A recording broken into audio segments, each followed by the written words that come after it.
চিংড়ির বালাচা হলে মুরগির কেন বালাচা হবে না বলেন তো। হ্যালো, আসসালামু আলাইকুম, সবাই কেমন আছেন? আলহামদুলিল্লাহ খুব ভালো আছি। আজকে আপনার সাথে একটা নতুন রেসিপি নিয়ে চলে আসলাম।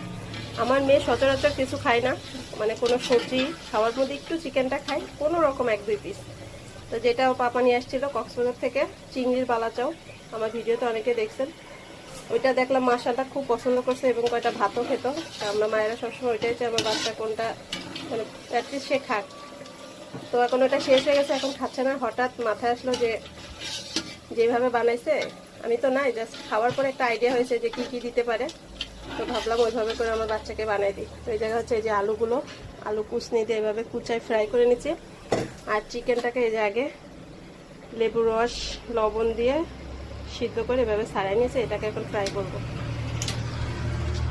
একইভাবে আমি কিন্তু চিকেনগুলোকে ফ্রাই করে নিয়েছি। চিকেনের পরিমাণ যদিও কম হয়ে গেছে, প্রথমবার ভাবলাম অল্প করে ট্রাই করে দেখি।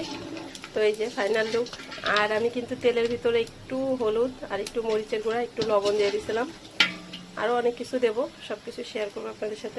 সেম প্রসেসে আমরা এবার পেঁয়াজ বেরেস্তাটা করে নিলাম। এই যে আমাদের পেঁয়াজ বেরেস্তা কিন্তু হয়ে গেছে।